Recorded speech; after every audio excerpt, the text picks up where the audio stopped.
Declaração do Rio. Mas como é que seria uma aplicabilidade do princípio da precaução? Alguém pode me indagar em casa. Doutoras e doutores, organismos geneticamente modificados, os OGMs, os alimentos transgênicos, temos pesquisas conclusivas, definitivas, sobre as consequências para a saúde humana e para o meio ambiente? Ainda não. Numa situação como essa, aplica-se o princípio da precaução, porque eu não tenho dados, não tenho pesquisas, não tenho informações. Um outro exemplo, o aquecimento global. Sabemos que está acontecendo aí o aquecimento global, mas não sabemos a intensidade do aquecimento global. Em decorrência disso, vamos deixar de adotar medidas para tentar mitigar, reduzir a emissão de gás que geram aí o efeito estufa? Claro que não. Tem que aplicar o princípio da precaução, que se não aplicarmos, pode ser que chegamos aí a uma situação irreversível e o mundo não consegue voltar à situação aí anterior.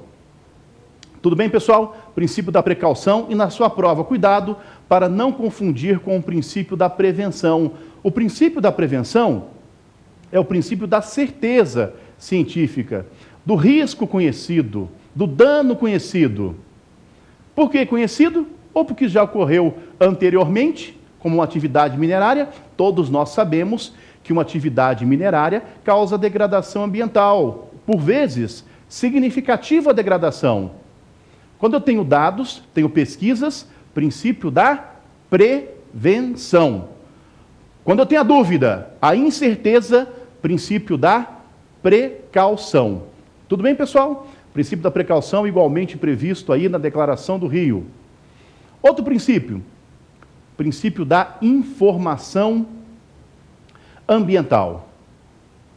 Ora, doutoras e doutores, nós, cidadãos, temos o direito de sermos informados sobre as atividades, sobre as obras, sobre os empreendimentos que afetam o meio ambiente e, em última análise, afeta a saúde de cada um de nós. Princípio da informação importantíssimos. Temos o direito de conhecer quais foram os estudos, quais foram as pesquisas, quais são as consequências para cada um de nós. Aliás, o princípio da informação tem toda uma relação com o direito do consumidor. Quando você vai comprar um eletrodoméstico, por exemplo, uma geladeira, não tem lá o consumo lá da geladeira? Quando você compra um produto, não tem lá a composição dele, o que é que tem neste produto? Isso é o princípio da informação ambiental, que está igualmente na Declaração do Rio, no princípio 10. Aliás, pessoal, o princípio 10 da Declaração do Rio também traz a participação comunitária. Ora, o direito ambiental, ele é essencialmente democrático. Por que essencialmente democrático? Sem a nossa participação, não era possível falar na formulação de políticas públicas ambientais.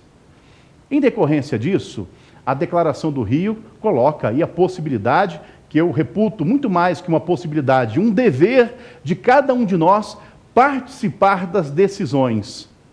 Ao invés de submetermos as decisões que saem prontas, é necessário que possa ouvir a comunidade, que possa ouvir as pessoas afetadas pelos empreendimentos, pelas atividades econômicas. E isso se dá, sem dúvida nenhuma, pelo princípio da participação comunitária. Alguém pode me colocar, Fabiano, quais são os exemplos da participação comunitária? Temos as audiências públicas, normalmente realizadas no estudo prévio de impacto ambiental. Olha, a audiência pública é o momento que você leva as informações à população e colhe as suas expectativas, os seus questionamentos. A audiência pública é uma manifestação do princípio da participação. Além disso, nós temos os conselhos de meio ambiente. No âmbito federal, o Conselho Nacional do Meio Ambiente, o CONAMA. Temos os conselhos de meio ambiente estaduais, ou ainda os conselhos de meio ambiente dos municípios. Esses conselhos municipais materializam o princípio da participação comunitária. Agora, doutoras e doutores, há outras formas, claro, de participação. Tem a participação através das ações judiciais, da ação popular ambiental, para os legitimados da ação civil pública, mandado de segurança coletivo. Tem também os meios legislativos que estão aí no artigo 14 da nossa Constituição. Quais seriam eles? O plebiscito, o referendo e a iniciativa popular de um projeto de lei. São formas de participação, igualmente. Ok, pessoal? Então, o princípio 10 traz a informação e a participação comunitária. Outro princípio referenciado é o princípio do poluidor-pagador. O princípio do poluidor-pagador encontra-se no princípio 16 da Declaração do Rio. O que é o princípio do poluidor-pagador? O empreendedor, o empresário, ele deve arcar com todos os custos de prevenção, monitoramento e reparação dos impactos ambientais causados pela sua atividade econômica. Não pode o empreendedor, o empresário, privatizar os lucros e socializar os prejuízos.